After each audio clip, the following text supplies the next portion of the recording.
Hello everybody and welcome to the video today. I'm standing outside Nine Elms tube station, which is on the Battersea Northern Line extension recently built. I'm on the hunt today for the original footprint of the original London and South Western Railway Southern region Nine Elms locomotive depot.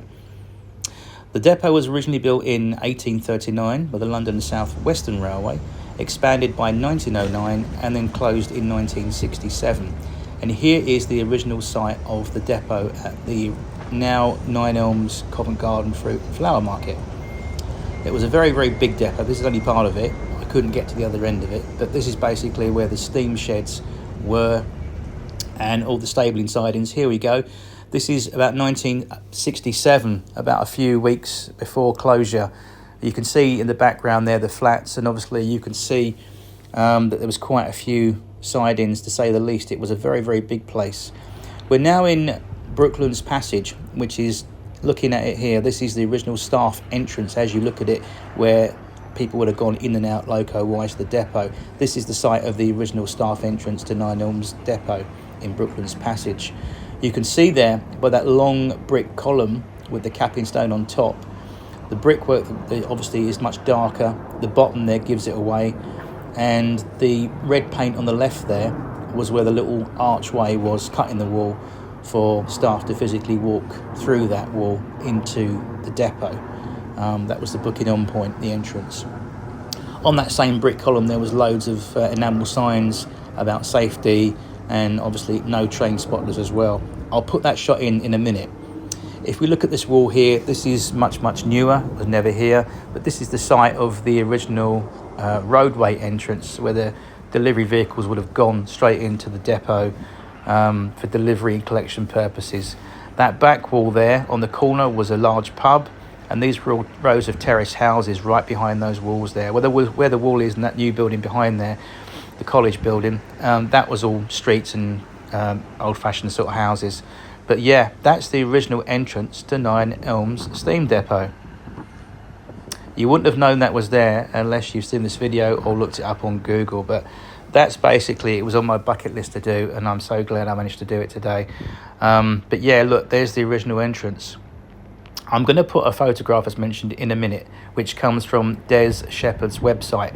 I'm going to put a link to that in the description box below, so check out that website. There's all this stuff on there, and I want to use that for illustration purposes only, so copyright belongs to him, not me. They're not my pictures, but this is my video and I've done the best to tell a story. So here we go. Pre-1967, as you can see there from the left, there's the little entrance hole in the wall.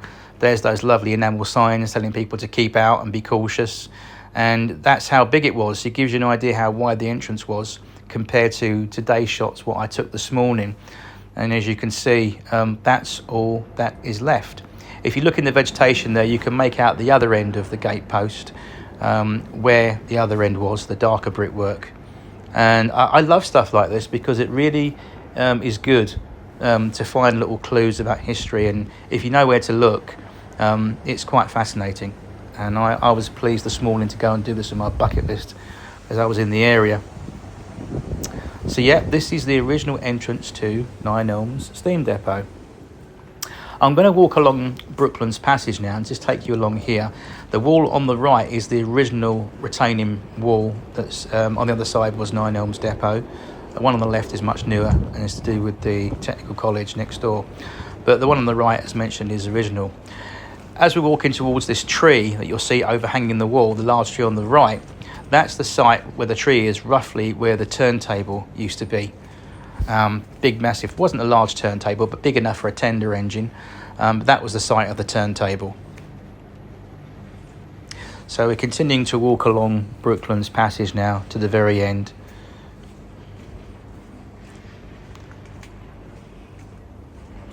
And in a minute we're going to come out of Brooklands Passage, and we're just going to pan around to the right, and I'll show you the retaining walls that are still there at the back of the depot. Here we go. That's the original brickwork. All along there is the original brickwork as is. In some parts you've got newer, lighter coloured bricks which have obviously been placed there in more recent times, as you see there. But the ones to the right are definitely original.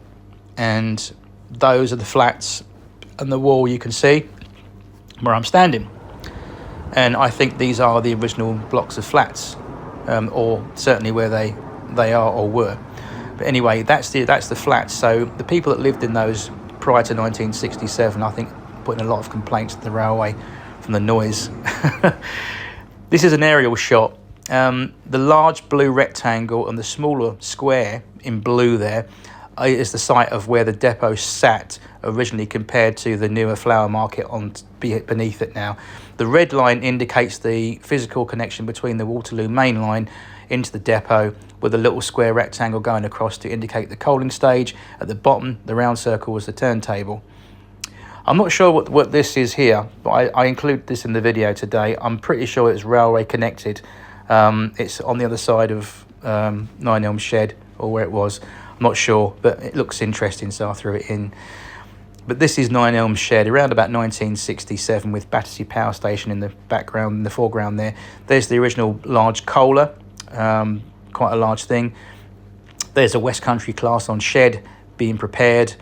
And as I said, you can get an idea from the photos that it was quite a large place. A very sad loss to the southern region and to many loco crews and characters that came in and out those doors in Brooklands Passage, including Clive Groom. Anyway, and I want to give a shout out to Des Shepherd, the chap that put the website together. If he's watching, I hope you don't mind me using your pictures. I'm giving you all the credit, but check out Des's website. I'll put the link to that in the description box below. But this is my video today about a former loco shed.